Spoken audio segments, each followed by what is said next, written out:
우리 한정희 전사님께서 몸이 굉장히 힘드신 것 같아요. 그래서 오늘 오시지 못했습니다. 우리 유스 친구들이 예배를 오늘 어른들 예배하고 같이 드리게 됐는데 오늘 말씀 가운데 여러분에게도 은혜가 있기를 소망합니다. 그동안 우리가 산상수훈을 함께 보면서 산상수훈 5장, 마태복음 5장을 보면서 복음이 뭔가, 하나님이 어떻게 그들 가운데 임하셨는가, 갈릴리와 데가볼리라고 하는 아주 힘들고 어려운 삶의 자리에 살던 사람들이 예수님을 믿으면서 어떻게 복음 안에서 하나님을 만나는 경험을 하게 되는가, 이런 부분에 대해서 함께 나누었습니다. 예수님께서 이 힘들고 어렵게 사는 이 무리들, 그 당시 그렇게 별로 인정받지 못하는 사람들을 향해서 너희는 세상의 소금이다, 여러분들은 세상의 빛이십니다 라고 하는 선언은 그들에게 정말 충격적이고 놀랍고 기뻐하지 않을 수 없는 그런 선언이었습니다. 그러면서 어떻게 그 말이 가능한지, 내가 왜 그렇게 말하는지에 대해서 이제 설명하면서 그건 여러분들이 하는 게 아니라 내가 하는 거다라고 하는 말씀을 통해서 주님께서 마태복음 5장의 말씀들을 쭉 해 오셨습니다. 근데 이제 성경이 우리가 여러 번 나누었지만 이 산상수훈이 여러 면에서 많이 이제 오해된 채 굉장히 부담스러운 말씀으로 이렇게 이해됐고 해석되었는데, 사실은 그거 안에 이 말씀을 들었던 사람들은 그 말씀을 들리면서 굉장히 설레어했고 굉장히 감격스러워했고, 그래서 정말 주님이 하나님이 보내신 사람이구나라는 느낌과 감격을 가지고 마지막 산상수훈이 끝났을 때 우리는 이런 말을 이제까지 들어본 적이 없다, 그런 표현을 하면서 마태복음 5장, 6장, 7장 산상수훈의 말씀이 끝나는 것을 볼 수 있습니다. 이 성경이 이렇게 이제 내려오면서 해석되면서 잘못 해석될 때가 참 많이 있어요. 잘못 해석되면 이제 어떤 문제가 생기냐 하면, 전혀 생각하지 않았던 교회는 교회인데 교회답지 않은 문제가 어디서 생길까? 성경에 대한 오해 때문에 그렇다는 거예요. 물론 일시적으로는 문제가 있을 수 있지만 교회가 10년, 20년, 50년, 100년이 지나왔는데 그 안에 어려움이 있고 분쟁이 있고 문제가 있다. 그것은 가장 근본적인 문제는 성경에 대한 이해의 문제로부터 출발한다는 겁니다. 그래서 우리는 저는 이렇게 늘 생각을 해요. 성경을 이해하는 데 있어서 부족하게 이해할 수는 있지만 잘못 이해하면 안 된다는 생각을 늘 갖습니다. 목사가 성경을 해석하는 데 있어서, 성경을 전하는 데 있어서 부족하게 전할 수는 있어요. 충분히 그 뜻을 다 전하지 못해서 안타깝고 아쉬울 때는 있어요. 그러나 잘못 해석하면 안 된다, 이런 생각이 늘 제 안에 있습니다. 그게 이제 부족한 건 뭐냐, 그리고 잘못 해석하는 건 뭐냐, 이런 구분이 필요하지 않겠습니까? 부족하다고 하는 것은 이런 거죠. 하나님은 사랑이십니다라고 이야기했는데 사람들이 질문을 하는 거예요. 왜 하나님은 사랑이신데 이스라엘 가운데 맨날 전쟁 이야기가 그렇게 많냐, 죽여도 이렇게 그냥 잔인하게 죽이라고 말하냐. 그 말을 듣고 보니까 내가 설명할 방법이 없는 거예요. 잘 모르겠다, 내가 거기까지는 잘 이해가 어떻게 설명해야 될지 모르겠다. 나는 그래도 여전히 하나님의 사랑이라는 건 나는 믿지만 내가 어떻게 설명할지 잘 모르겠다. 얼마 전에 한 2, 3일 전, 하루 이틀 전에 어떤 분이 조나단 에드워드라고 하는 그걸 연구하시는, 예일대학에서 연구하시는 학자이신 목사님이 자기 페이스북에다가 그렇게 질문을 달았어요. 조나단 에드워드는 애정론에 대해서 칼빈 못지않게 하나님의 애정을 믿는 분인데, 내가 하나님의 애정을 설명해야 되는데 이걸 어떻게 설명해야 될지 잘 모르겠습니다. 여러분들이 중에 이 애정에 대해서 잘 설명할 수 있는 분이 있으면 좀 댓글을 달아달라고. 제가 아직 읽어보지는 못했어요. 굉장히 많은 분들이 이렇게 했더라고요. 근데 제 마음에 왔던 충격은 뭐냐 하면, 이분은 첫 번째 생각은 뭐냐 하면, 아니 지금 애정론을 전공하는 분이 이런 질문을 던진다는 게 너무 놀라웠고, 두 번째는 그렇게 자기를 오픈해서 나 이거 어떻게 설명해야 될지 잘 모르겠다, 좋은 설명할 수 있는 방법이 있는 사람 좀 알려달라, 이렇게 말하는 그의 겸손함이 굉장히 마음에 도전이 됐습니다. 우리가 성경을 해석함에 있어서 부족할 수는 있어요. 내가 잘 모르겠다고 할 수는. 그러나 오역이 되는 것은 엄청 큰 문제일 수 있다는 겁니다. 오역의 경우를 우리가 다 이야기할 필요는 없지만, 예를 들어 영혼 소멸설이나 이런 일들이 많은 것들이 있는데, 오늘 본문에 보면 서기관과 바리새인들을 향하여서 향하여서 그들이 대표적으로 성경에 대한 오역자들이었는데 예수님이 그들에 대해서 뭐라고 말씀하시냐면 마태복음 23장 13절에 보면은 이렇게 말씀합니다. 화 있을진저 서기관과 바리새인들이여 너희는 천국문을 사람들 앞에서 닫고 너희도 들어가지 않고 들어가려 하는 자도 들어가지 못하게 한다. 이렇게 말씀하고 있습니다. 성경에 대한 잘못된 해석이 얼마나 큰 문제를 가져오는지를 보여주는 굉장히 결정적인 부분입니다. 오늘 본문을 보면서 우리는 이 본문 안에서 이제 예수님께서 5장의 말씀을 마치시고 6장으로 넘어가면서 예수를 알고 하나님을 따르고 복음의 감격을 가진 사람들이 이제 성경을 더 깊이 알아가고 교회 안에서의 리더가 되고 다른 사람에게 복음을 설명해주고 증거할 그 시점쯤 되었을 때 가져올 수 있는 가져올 수 있는 문제들을 염두에 두고 지금 6장을 시작하는 것 같다, 이런 생각이 듭니다. 예수를 믿고 변화된 사람이 참 많잖아요. 예수를 박해하려고 막 달려다니던 바울이 예수를 만나고 회심하고 주님을 증거하는 사람이 되었습니다. 반면에 그런 사람만 있었던 게 아니라 하나님을 정말 잘 알던 사람들 중에도 나중에 하나님에 대해서 복음의 문을 막는 사람들도 참 많이 있었어요. 바리새인이라고 하는 말의 원래적 의미는 구별됐다는 뜻이에요. 그들의 조상들은 어떤 사람이었냐 하면 우리는 주님을 위해서 헌신하기로 구별된 삶을 살기로 작정한 사람들이었습니다.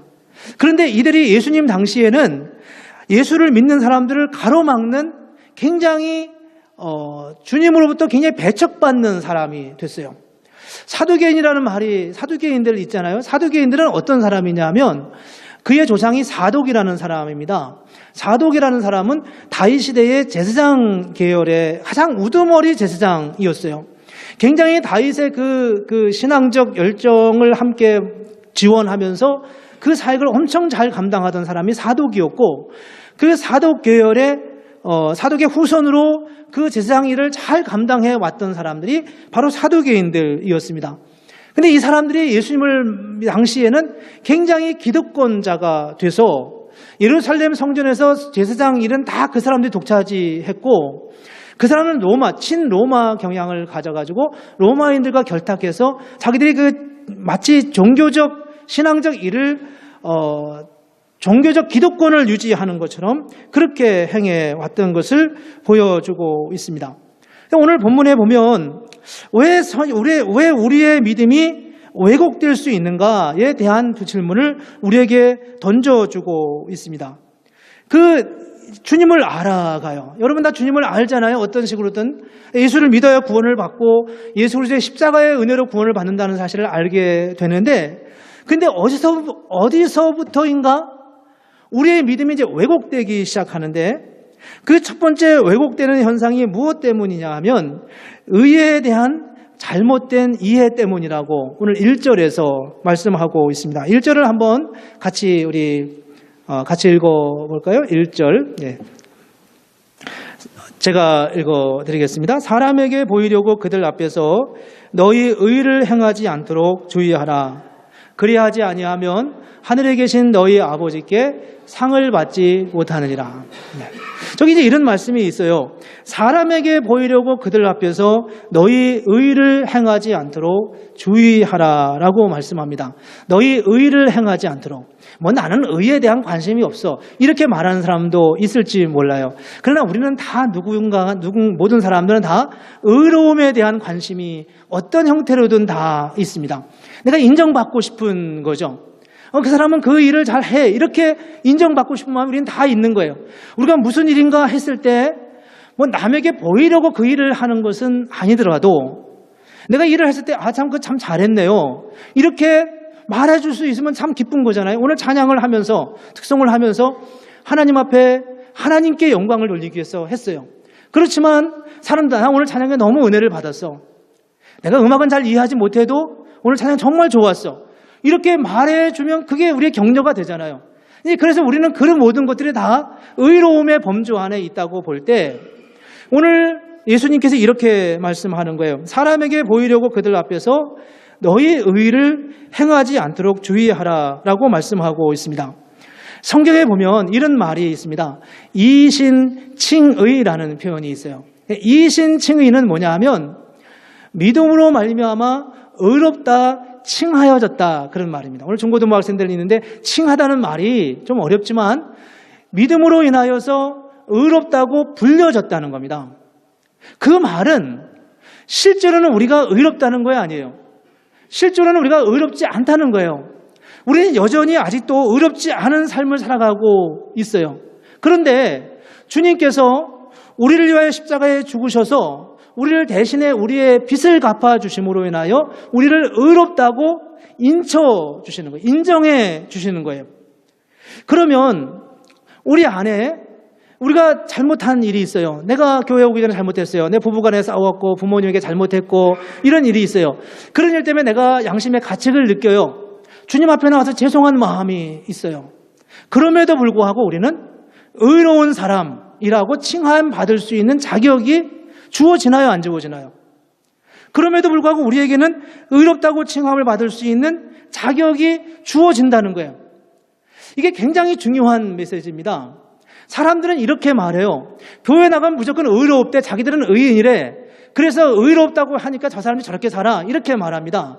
근데 이건 정말 중요한 겁니다.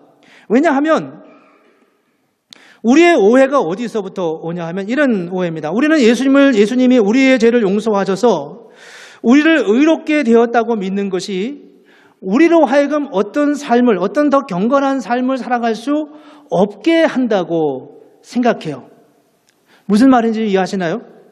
주님께서 우리의 죄를 용서하셨습니다. 우리는 의로워졌어요. 우리가 세상에서 잘못 살았어요. 잘못했어요. 그럼에도 불구하고 주님께서 우리를 의롭다고 인쳐줬다는 거예요. 요 믿음이 우리로 하여금 더 경건한 삶을 살 수 없게 만든다고 말한다는 겁니다. 그래서 사람들이 그렇게 말해요. 교회 밖에서 저 사람들은 자기끼리 의인이래. 그러면서 그 의인이라고 하면서 잘 살지도 않고 바르게 살지도 않고 이렇게 한다고 이야기하고 비난하고 있어요. 교회 안에서도 이런 비난이 이제 교회 안으로 들어와서 교회 안에서도 우리는 이런 이야기를 합니다. 우리가 이제 온전한 믿음만 사는 게 아니라 이제 삶도 좀 변해야 되겠다. 이런 말을 우리가 간혹 하고 있습니다. 그런데 오늘 본문의 말씀은 뭐냐 하면 우리가 이신칭의가 고백되지 않으면, 즉 다시 말해서 우리가 뭘 열심히 노력해가지고 의로워진 것이 아니라 우리는 부족하지만 주님이 우리를 의롭다고 인정해 주셨기 때문에 우리가 의로워졌다라고 하는 고백이 없으면 우리는 절대로 의로운 삶을 살아갈 수 없다는 게 오늘 본문의 고백입니다. 왜 그런지 이해하시나요? 내가 의로워지라고 힘써서 의로워지는 게 아니기 때문이라는 거예요. 우리는 어떻게 의로워졌나요? 주님께서 우리를 다 의롭게 하셨어요. 그래서 우리는 더 이상 우리가 의로워지기 위해서 애쓰지 않아도 이미 의롭다고 칭함을 받았어요. 근데 왜 다른 사람에게 나타나려고 하나요? 왜 우리가 사람들에게 자랑하려고 의를 행하냔 말이에요. 왜 우리가 하나님 앞에 찬양을 했으면 그것으로 만족하고 기뻐해야 되는데 누군가에게 피드백을 받아야 거기서 만족을 얻을 수 있냐는 겁니다. 내가 무엇인가를 했으면 그냥 그 자체로 충분합니다 라고 말해야 되는데 왜 누군가에게 반응을 들어야 되고 누군가에게 긍정적인 칭찬을 받아야 우리의 마음에 만족을 얻냐는 거예요.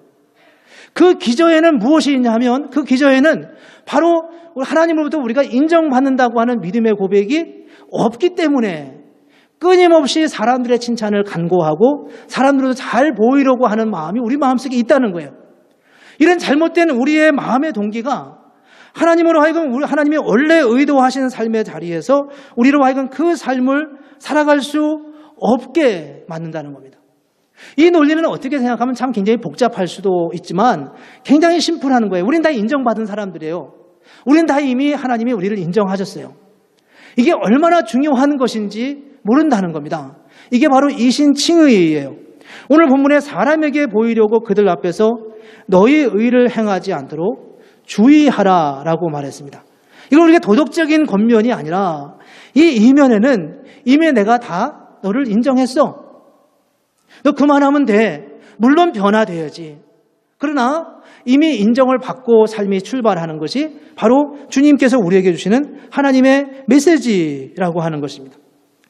두 번째 본문이 주는 우리의 메시지는 뭐냐 하면 하늘의 상급을 소망하지 못하기 때문이라는 거예요. 2절을 한번 같이 볼까요? 2절을 보면서 같이 읽어보죠. 시작. 그러므로 구제할 때에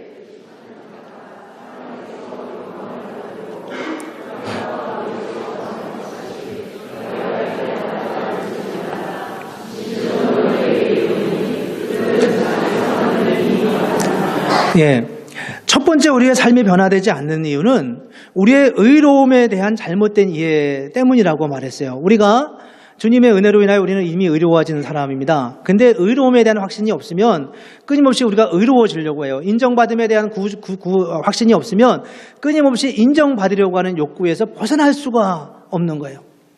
누군가가 인정을 해야 되는 거죠. 두 번째 문제는 하나님이 내게 주실 상급에 대한 확신이 없기 때문이라는 겁니다. 여러분은 예수를 다 믿으시나요? 여러분들은 다 하나님 나라에 갈 것을 믿으십니까? 그곳에 가면 하나님이 여러분들을 위해서 예비하신 놀라운 상급이 있다고 하는 사실에 대해서 믿으시나요? 믿으시나요? 정말 이 사실이? 내 삶이 이런데 내가 한 게 아무것도 없는데 주님이 나를 위해서 그 상급을 주시겠냐는 거예요. 근데 주님은 우리에게 그렇게 말씀하셨어요. 하나님을 믿는 자에게 하나님께서 예비하신 면류관이 있다고 말씀하고 있습니다. 오늘 본문에 보면 왜 사람들에게서 영광을 받으려고 회당과 거리에서 하는 것 같이 너희 앞에 나팔을 불지 말라라고 말씀하시는가? 하나님께서 그들의 마음속에 자기가 아직도 여전히 상을 갈구하는 그들의 마음이 있다고 하기 때문임을 말씀하고 있습니다. 우리의 의로움이 십자가의 은혜를 믿고 의지함으로 얻게 된다는 이신칭의를 우리가 받아들이지 못하면 우리는 계속적으로 자기 노력으로 의를 구하려고 하는 몸부림을 치게 돼요. 그리고 그런 삶의 방향은 우리로 하여금 끊임없이 사람들에게서 영광을 받기 위해서 더 몸부림치게 만드는 결과를 가져온다는 것입니다. 이런 일은 단순히 노력해서 되는 게 아니라는 거예요. 복음에 대한 분명하고 바른 인식과 고백이 우리 안에 있을 때 하나님이 그 고백을 통해서 우리로 하여금 넉넉하게 하나님의 역사를 이루어 가도록 우리를 세워 가신다는 것입니다. 제가 요즘 페이스북을 이제 조금씩 해보려고 하고 있어요. 그래서 이제 글도 올리고 사진도 올리고 그러는데 그러다 보니까 이렇게 올리면 사람들이 좋아요도 찍어주고 이렇게 해주고 어떤 데는 뭐 거기다 이렇게 코멘트도 달아주잖아요. 그런데 뭐 이렇게 몇 개가 올라왔나 이제 이걸 보는 거예요. 그러다가 이제 다른 사람들은 몇 개를 봤나 뭐 이런 걸 찾아보죠. 뭐 어떤 사람들은 막 달자마자 2-3시간 내에 수없이 달려지는 걸 볼 수 있어요. 그래서 이게 하다 보니까 나도 모르게 자꾸 관심을 다른 데 갔더라고요. 근데 다행스러운 것은 제가 거기다 뭐 다른 걸 뭐 쓰는 게 아니라 그냥 저의 고백을 함께 나누고 싶어서 또 물론 일기 쓰듯이 혼자 할 수도 있지만 그래도 이렇게 내어놓으니까 좀 글도 좀 다듬어 가려고 하고 잘 우리 교회는 이제 문서도 다 영어하고 한글하고 이렇게 섞어서 하니까 좀 영어 연습도 할 겸 영어하고 같이 이렇게 하기도 하고 뭐 이러는데 근데 제 마음이 어느 한순간 그런 순간이 있더라고요. 아, 왜 나는 이렇게 좋아하고 없는 거 누가 본 거야? 막 이런 식으로 제 마음에 이런 생각이 드는 거예요. 이제 지금 뭐 자유해졌어요. 그런 거에 대해서. 단 몇 사람만 달아주면 그냥 봐주는 것으로 감사할 수 있겠다. 이런 마음이 제 안에 생겼어요. 그런데 우리가 이런 문제 앞에서 그 모든 것들이 다 우리의 삶을 올가매고 있는 옥죄처럼 되는 것입니다. 우리도 모르는 사이에 그런 것에, 그런 사람들의 반응과 그런 여러 타의 일들에 대해서 우리의 관심이 집중되어 있을 때가 참 많아요. 자유해져야 된다는 거예요. 근데 어디서 자유해질 수 있냐 하면 바로 주님을 향한 우리의 고백이라는 겁니다. 주님이 우리를 넉넉하게 우리를 인정하셨고 우리를 하나님의 사람으로 세우셨다고 하는 말씀을 주님께서 누누이 우리에게 말씀하고 있어요. 주님께서 여러분들에게 뭐라고 말씀하시나요? 내가 너를 대신해서 십자가에 죽었어. 그러니 너의 죄는 사해졌어. 내가 너를 사랑한다. 내가 너에게 생명을 주었다. 너는 이제 새로운 생명을 얻었고 새로운 존재가 되었어. 됐어. 가장 아름다워. 정말 넉넉해. 이런 음성이 들리시나요? 이런 주님의 음성이 내 안에 들리시나요?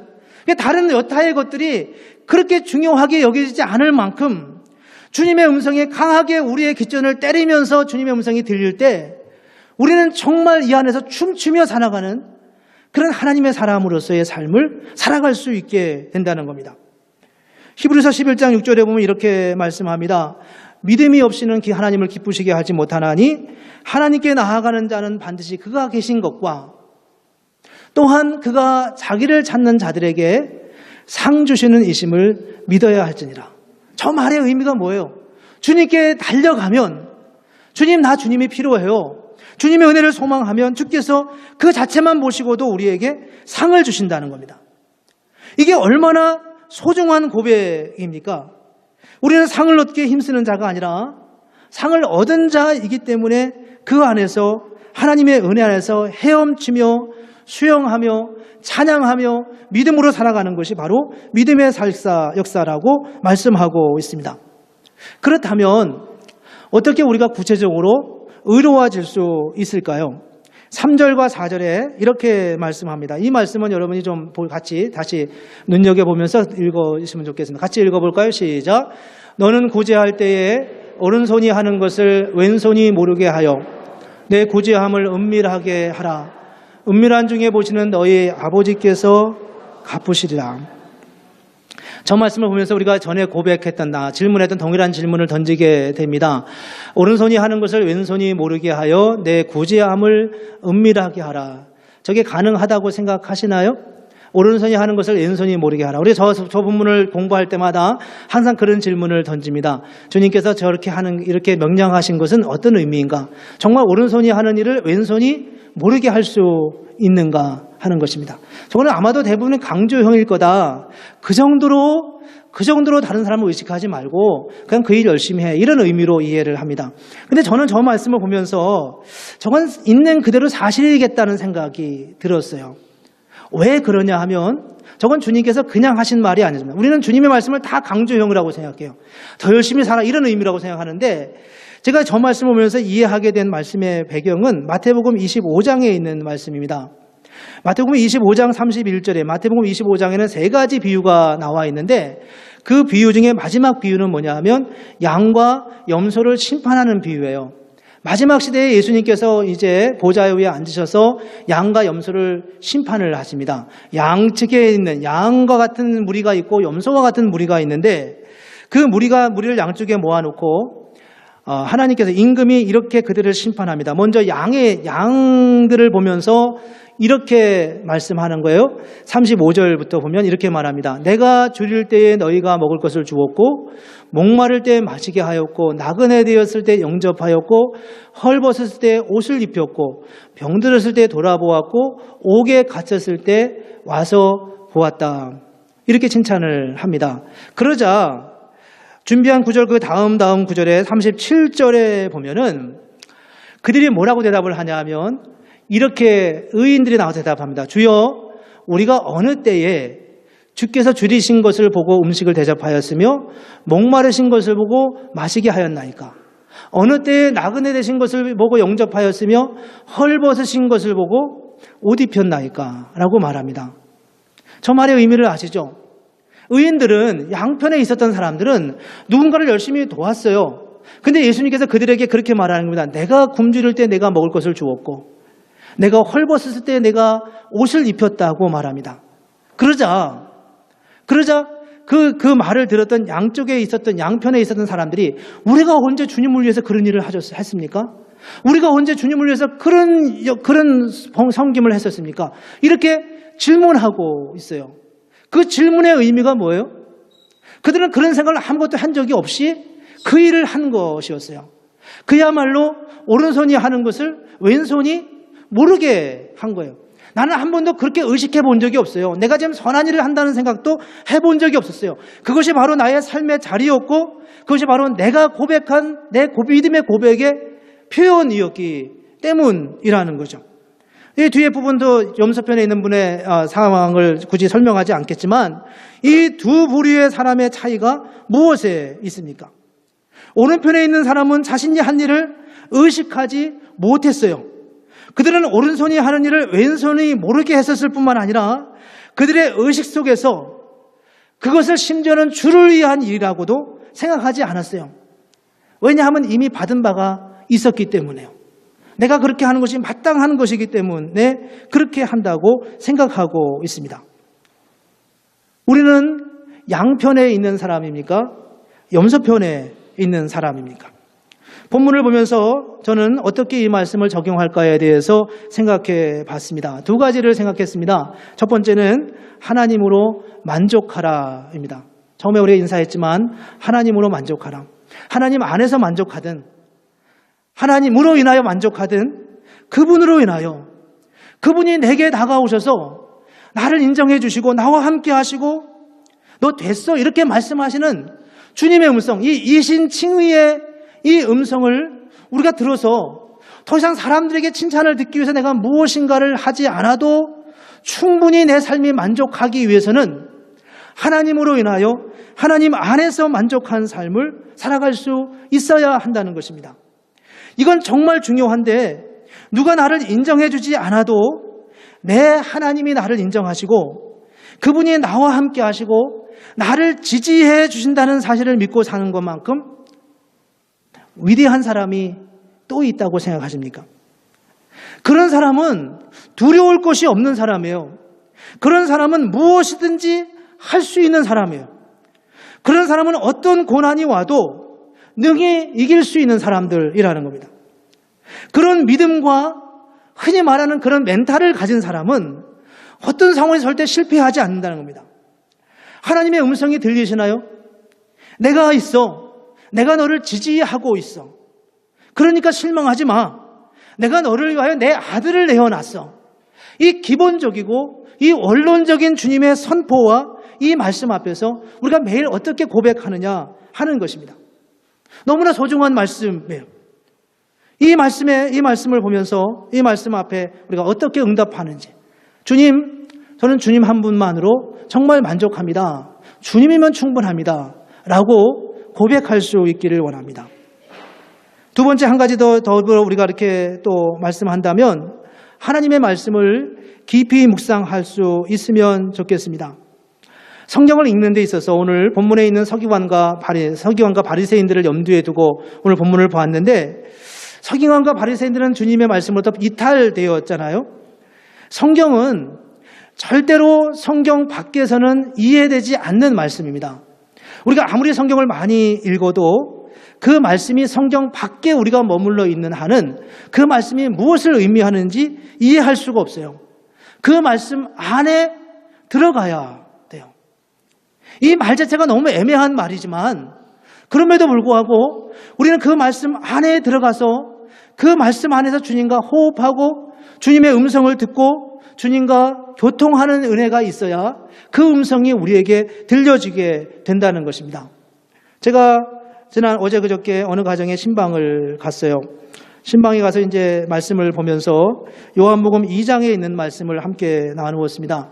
요한복음 2장에 그 가나 혼인잔치의 사건이 나오잖아요. 거기에 9절과 10절 두 절만 이렇게 보면서 말씀을 나눴는데 거기 이런 말씀이 있어요. 연회장은 물로 된 포도주를 맛보고도 어디서 났는지 알지 못하되 물 떠온 하인들은 알더라. 이렇게 말씀했습니다. 저기서 저는 이제 말씀을 이제 신방을 하기 위해서 말씀 묵상하면서 저 말씀이 마음에 굉장히 깊이 와 닿았습니다. 물로 된 포도주를 맛본 사람은 연회장이었어요. 근데 성경은 지금 저 연회장은 물로 된 포도주를 맛보고도 그 물이 어디서 났는지, 그 포도주가 어디서 났는지 알지 못하되 물 떠온 하인들은 알더라라고 말하고 있습니다. 그 뒤에서 연회장이 맛보고 있는 그 포도주를 먹는 것을 마시는 걸 보면서 뒤에 있는 하인들이 만면의 미소를 빚고 마음에 흡족해 하는 그들의 얼굴이 눈에 비춰지는 것 같았습니다. 연회장은 비밀을 모르기 때문에 그 일에 더 이상 연루되지 않았어요. 그런데 그 물을 떠온 하인들은 그 사건이 어디서부터 왔는지를 알게 되었습니다. 이 다음부터는 저의 묵상이고 저의 상상이었습니다. 이 사람은 어떤 삶을 살았을까 하는 것입니다. 세월이 지났습니다. 이 일은 주 30년 어경에 있었던 일인데 세월이 지나고 사람들이 이 일을 이야기하기 시작했습니다. 요한복음 2장은 주 95년경에 기록된 거지만 갑자기 없던 이야기가 사도 요한이 기록한 게 아니라 계속 복음이 전해질 때마다 이 복음서의 이야기들은 계속해서 구두로 전해졌어요. 어느 사도인가 어느 날 이 이야기를 했습니다. 옛날에 우리가 갔을 때 어느 잔치집에 갔는데 예수님이 물로 포도주를 만들었습니다. 라고 말했습니다. 이 사건이 얼마나 놀라운지 몰라요. 이때 뒤에서 그 자리에 있던 하인들이 손을 들고 내가 바로 그 장본인이었습니다. 이렇게 말했을 것 같은 느낌이 들어요. 그러지 않겠어요? 누군가 증인이 있어야 되잖아요. 확인된 이야기여야 되지 않습니까? 그런 상황에서 그 이야기를 하면서 그 하인들이 그 일을 증거하기 시작했어요. 나도 할 말이 있어요. 나도 예수님을 경험했습니다.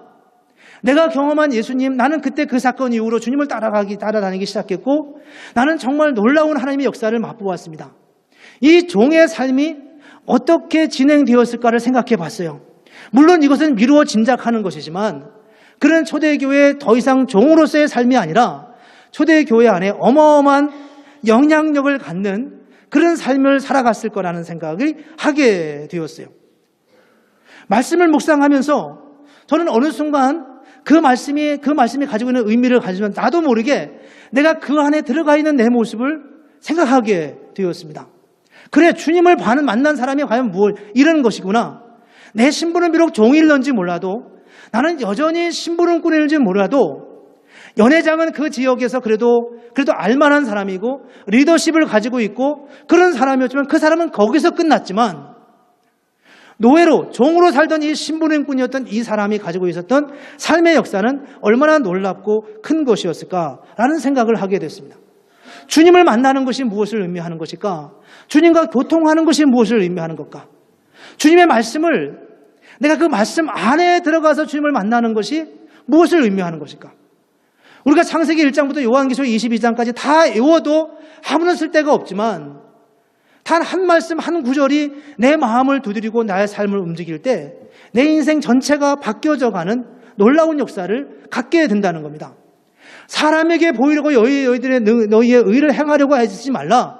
그게 중요한 게 아니라고 말씀하는 이유는 우리의 도덕적, 윤리적 규범을 말씀하는 게 아니라 정말 내 안에 들어와서 하나님이 주시는 그 은혜의 세계가 무엇인지, 나와 함께 삶을 살아가는 것이 무엇인지, 복음이 무엇인지 그것을 경험하라고 하는 것이 바로 오늘 본문의 핵심이라는 것입니다. 왜 사람들에게 자랑하지 말아야 되겠습니까? 어떻게 우리가 자랑하지 않으려고 애를 써야 되겠습니까? 이런 걸 노력하는 게 아니라 정말 우리가 복음 안에 있느냐. 아무것도 아니었던 사람들이 그 빌립보와 게네사렛과 그 농촌에 있었던 아무것도 아니었던 사람들을 부르셔서 세상에 빛이 되게 하시고 세상에 소금이 되게 하시고 그래서 영향력 있는 삶을 살아가게 하셨던 하나님의 그 은혜가 너무 놀라워서 주님, 나는 그것으로 족합니다 라고 말했을 때 그 고백, 그 시점부터 비로소 우리는 하나님의 사람으로서의 놀라운 역동적인 삶의 역사가 시작되고 있다는 것을 보여주고 있습니다. 그래서 오늘 본문을 보면서 우리는 이 두 가지를 기억하면 좋겠습니다. 하나님으로 만족하십시오. 그분이 우리의 모두가 되시는 분이십니다. 그분을 말씀 안에 들어가서 정말 그분 안에서 말씀 속에서 그분을 만나는 경험을 하십시오. 이게 단지 종들에게만 하신 말씀이 아니라 종들의 경험만이 아니라 오늘 내가 경험하는 내 고백이 되기를 깊이 고민할 수 있으면 좋겠습니다. 사실 말씀 더 길게 준비를 했는데 성경을 읽을 때 우리는 어떻게 읽어야 되나? 저는 요즘 이런 경험을 참 많이 합니다. 성경 통독을 오랫동안 못 해가지고 이제 성경 통독을 좀 해봐야 되겠다. 이렇게 하면서 마태복음 1장을 읽어가다가 제가 1장을 못 넘기고 계속 반복하는 경험을 수없이 많이 했어요. 자꾸 성경을 읽다 보니까 멈출 수밖에 없는, 그 말씀에 그냥 스토리만 알고 지나갈 수는 없는, 이 말씀이 나에게 무엇을 의미할까? 자꾸 그 세계, 말씀의 세계 안으로 빨려 들어가는 그런 경험이 성경을 더 이상 읽을 수 없게 만드는 경험을 종종 하게 되는 것 같아요. 우리에게 정말 하나님 말씀을 붙들고 말씀의 세계 안에 들어가서 그분을 그 안에서 만나고 내가 종처럼, 종들은 알더라, 믿음의 비밀을 알고 믿음의 비밀을 간직하고 감격스럽게 살아가며 삶이 변하는 아름다운 능력과 은혜를 경험하는 그런 주의 자녀들, 주의 성도들 되시기를 주님의 이름으로 축복합니다. 우리 함께 이 시간 같이 기도하겠습니다.